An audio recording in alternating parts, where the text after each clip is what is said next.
Cumprimento os irmãos com a paz e graça de Jesus. Vamos abrir as nossas Bíblias em Lucas 17, 32.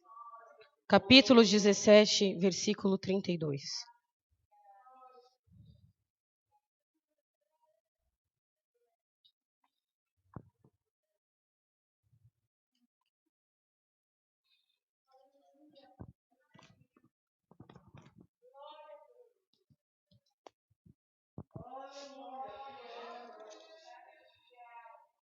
Os irmãos que acharam, digam aleluia.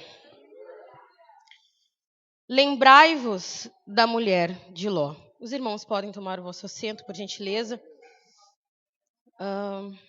Vamos estar falando um pouco a respeito da mulher de Ló.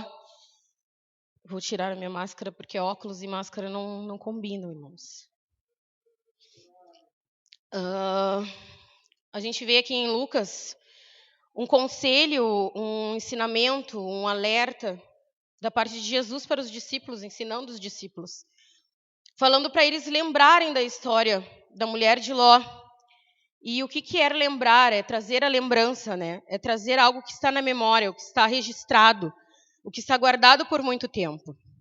Isso que é trazer a memória. Quando tu vai lá e lembra de algo que está registrado na tua memória, algo que já aconteceu, está no verbo passado. E para nós lembrarmos dessa história, nós temos que abrir em Gênesis 19. E eu peço para que os irmãos, por favor, abram as nossas Bíblias em Gênesis 19, versículo 16.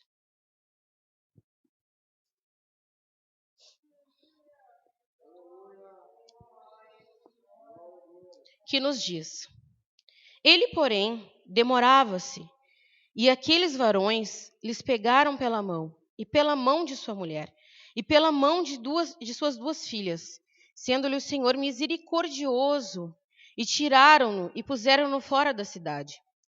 E aconteceu que, tirando-os fora, disse-lhe: Escapa-te por tua vida, não olhes para trás de ti, e não pares em toda esta campina. Escapa lá para o monte, para que não pereças. Versículo 26. E a mulher de Ló olhou para trás, ficou convertida numa estátua de sal. Irmãos, para quem não conhece um pouco da história de Ló e da sua esposa, eles foram para uma cidade que se chamava Sodoma. E lá era uma cidade que já estava condenada porque havia imoralidade, havia corrupção, havia muitos pecados naquele lugar. O povo já estava corrompido e eles não temiam o Senhor. Então foi ordenado para que Ló saísse daquele lugar, os anjos tiraram ele e a sua família. Mas a gente vê nos versículos anteriores que a esposa de Ló, as filhas de Ló, principalmente os genros de Ló, eles não concordaram, eles zombaram, não levaram a sério com aquela ordenança. E eles hesitaram de sair daquela cidade. Porém, ainda assim, os anjos insistiram e tiraram eles de lá pela mão. Pegaram na mão deles e arrastaram eles para fora daquele lugar. E foi ordenado que ninguém olhasse para trás.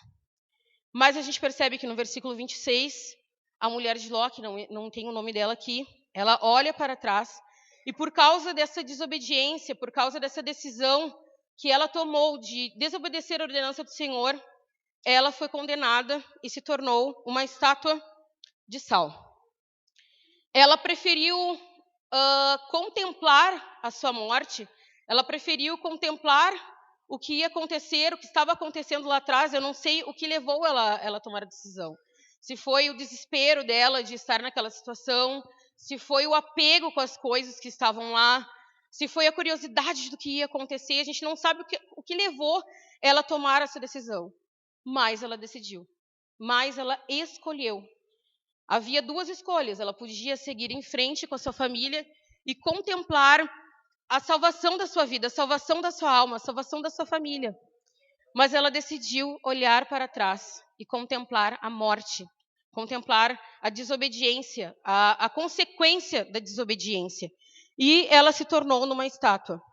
E esse exemplo é do Velho Testamento, mas no Novo Testamento Jesus usa ele. Por quê? Porque ele, até hoje, ele acontece nas vidas das pessoas. Acontece na vida do ser humano. O ser humano ele é propenso a se apegar nas coisas do passado. O ser humano é propenso a olhar para trás. O ser humano é propenso a desejar lembrar, desejar ficar apegado nas coisas do passado.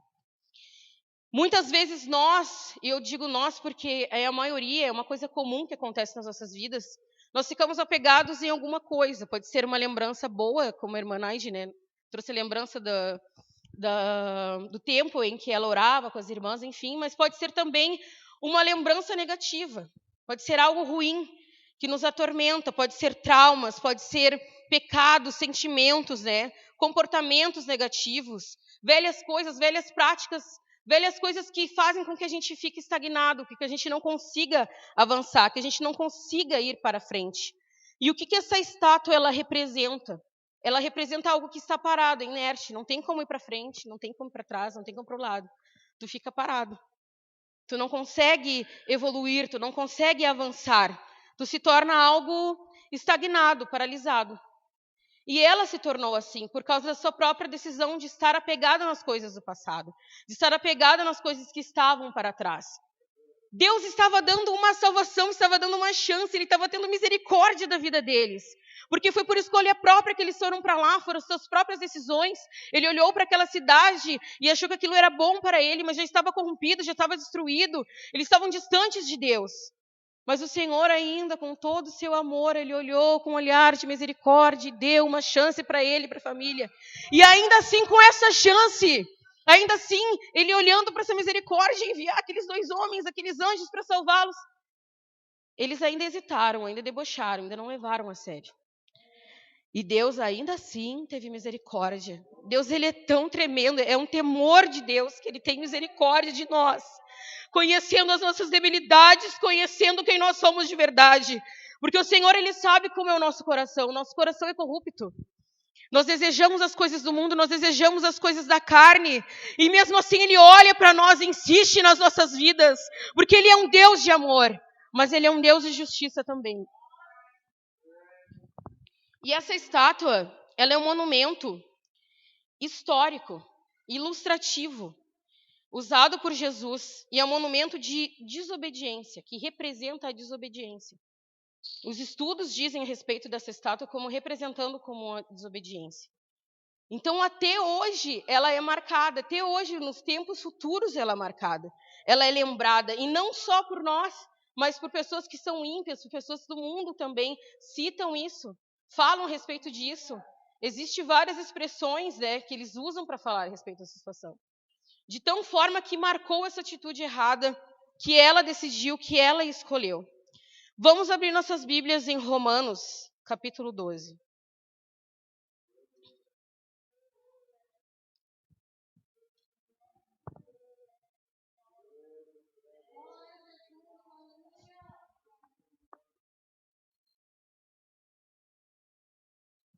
Romanos 12, 2.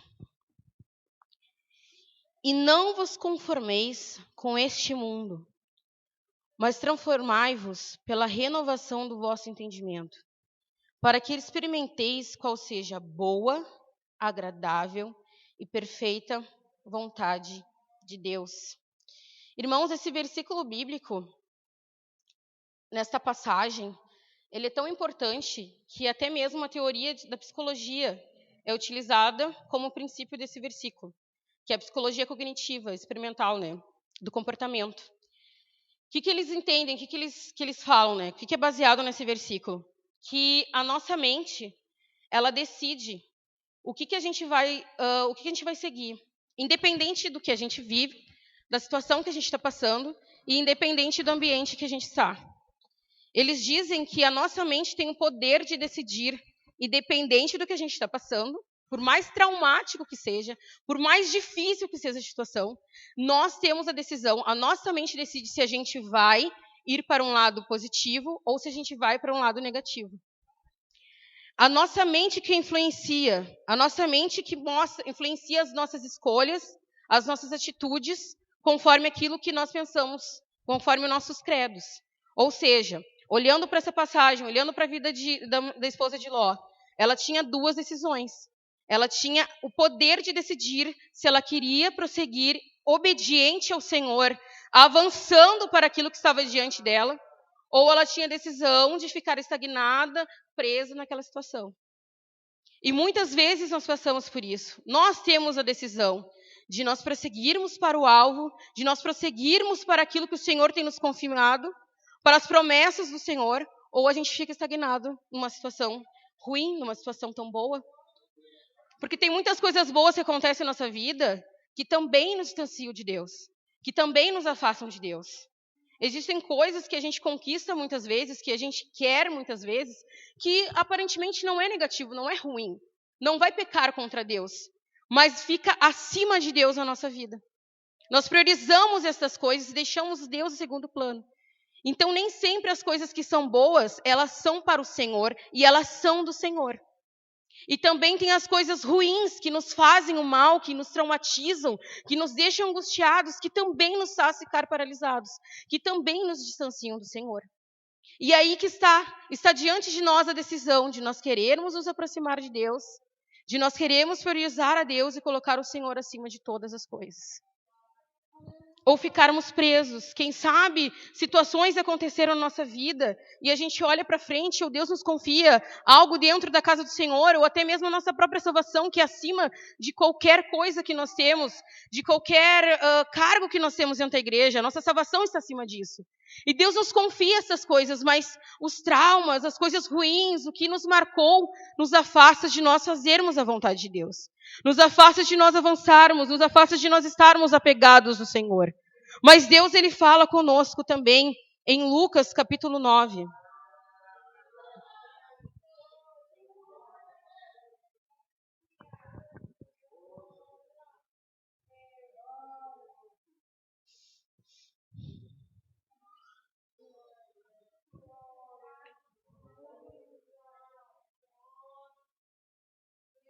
Lucas capítulo 9. Versículo 62. E Jesus lhe disse: ninguém que lança a mão do arado e olha para trás é apto para o reino de Deus. Ninguém que está com algo que Deus deu para ti, algo confiou para você, se você olha para trás, se você fica pegado nas coisas que já passaram, você não é apto. Porque na obra de Deus nós temos que avançar, as coisas sempre têm que progredir, as coisas sempre têm que evoluir, as coisas sempre têm que ir rumo à salvação da nossa alma. Então, se nós estamos apegados em algo que já passou e não tem como nós retornarmos ao passado e revivermos aquilo, consertar aquilo. É impossível de você consertar aquilo que já passou, é impossível de você retornar àquele momento. Ainda que muitas vezes, de forma nostálgica, a gente pensa e lembra de momentos muito bons e coisas, situações, é impossível de você voltar lá. Mas você tem a chance de tornar no hoje, no presente, tornar algo, pedir a Deus, para o Senhor, estratégias para você vencer. Estratégias para que seja melhor do que já foi um dia. Deus, Ele sempre nos dá um escape. Deus sempre está disposto a nos dar a solução para os nossos problemas, o escape para os nossos transtornos. Tudo Ele está ali. Ele é um Deus presente, Ele é um Deus fiel. Mas nós precisamos decidir estar com Ele. Nós precisamos decidir colocar Ele como prioridade nas nossas vidas. E então Ele vai agir, e então Ele vai trabalhar nas nossas vidas. A gente vê que esse exemplo que foi ilustrativo, que Jesus usou para alertar os discípulos, para ensinar os discípulos, diante das perguntas dos fariseus, essa orientação que Ele deu, alerta, lembra lá daquela situação. Era justamente porque Ele estava falando sobre a volta de Jesus. Jesus estava voltando, Ele estava se aproximando, falando sobre aquilo, sobre a volta dele, né? Ele estava ensinando sobre o dia que Ele voltaria. Ele estava alertando, olha, lembra lá de Ló, lembra da mulher de Ló, que ficou apegada e não alcançou a salvação. E isso é a mesma coisa, hoje, essa noite, Ele quer me alertar e alertar você. Lembra-te desse mau exemplo. Às vezes nós fazemos as coisas e não nos importamos, nós não pensamos nas consequências dos nossos atos. Nós não pensamos nas consequências que vão acontecer até mesmo na vida do outro. Porque se a gente acompanha a história de Ló, da família dele, várias coisas ruins aconteceram com as suas filhas, o que elas fizeram, com a sua família, o que aconteceu, foi terrível. Mas no momento em que ela decidiu olhar para trás, ela não pensou no quanto ela ia prejudicar a sua família, no quanto que ela ia prejudicar aqueles que estavam na sua volta. E muitas das nossas decisões prejudicam a igreja, prejudicam a nossa família, prejudicam o nosso irmão. E nós cometemos sem pensar nas consequências, nós cometemos muitas vezes sem pensar no que vai acontecer. Mas acontece. Há um juízo para as nossas decisões. Assim como o amor para nós, assim como a misericórdia, assim como Ele insiste na tua vida, Ele pega na nossa mão, Ele nos empurra para perto dEle. Há uma consequência para aquele que se afasta do Senhor. Por isso, nessa noite, eu clamo por mim, eu clamo por você, para que você se aproxime, para que você vá diante do Senhor e avance com Ele, e avance para o Senhor, porque Cristo está voltando. Vamos abrir nossas Bíblias em Isaías 43.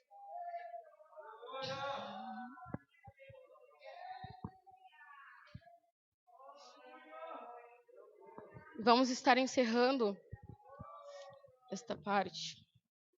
Isaías 43, versículo 18, que nos diz: Não vos lembreis das coisas passadas, nem considereis as antigas. Eis que farei uma coisa nova, e agora sairá a luz. Porventura não a sabereis? Eis que porei um caminho no deserto, e rios e no ermo.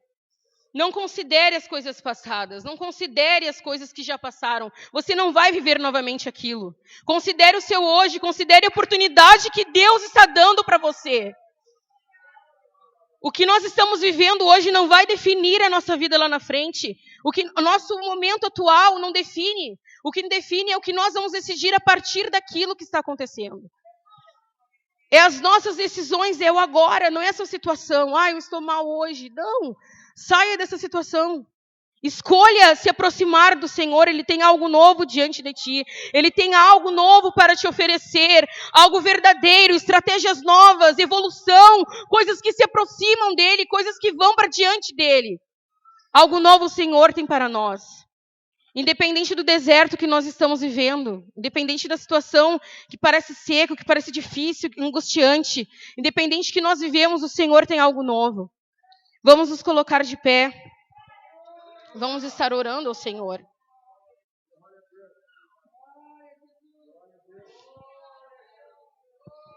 Eu, lendo essa palavra, eu lembrei de uma brincadeira que eu e as gurias a gente faz assim entre nós. Que a gente fala, se a Bíblia fosse feita hoje, atualizada, quem ia aparecer na Bíblia, né? A gente cita alguns irmãos que a gente acha uma bênção e diz, ele seria esse. Aí a Jennifer, eu seria Pedro, porque eu sou meio brava. A gente brinca assim, né?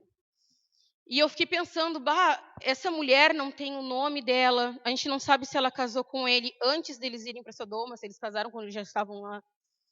Mas ela está aqui como exemplo na Bíblia, e é um exemplo negativo. E às vezes nós fazemos tantas coisas na nossa vida e a gente não sabe que exemplo a gente está deixando.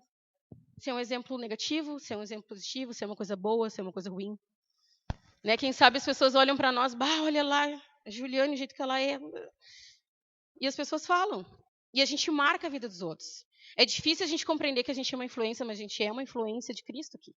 A gente representa Cristo, a gente tem a identidade de Jesus. Então os teus atos estão mostrando quem você é, quem você está seguindo, quem você crê, quem você é diante de Deus. Quem nós seríamos se fôssemos aparecer um dia na Bíblia, né? Algo bom ou algo ruim? Vamos buscar o Senhor para sermos este exemplo, para sermos como Cristo é, como Ele deseja que nós sejamos, como a palavra tem nos ensinado e mostrado quem nós somos de verdade. A palavra é luz que ilumina, a palavra mostra o que está errado, o que está oculto, o que está no escuro dos nossos corações. Ele mostra o que está lá, e Ele pode, e através da palavra, Ele pode nos libertar e nos transformar. Ele pode modificar o que nós somos. Quem sabe nós somos um mau exemplo, quem sabe? Deus, Ele pode modificar isso. Ele pode te transformar, Ele pode te mudar. Ele pode te levar para os céus, que é o nosso maior objetivo dentro da casa do Senhor, é alcançar a salvação.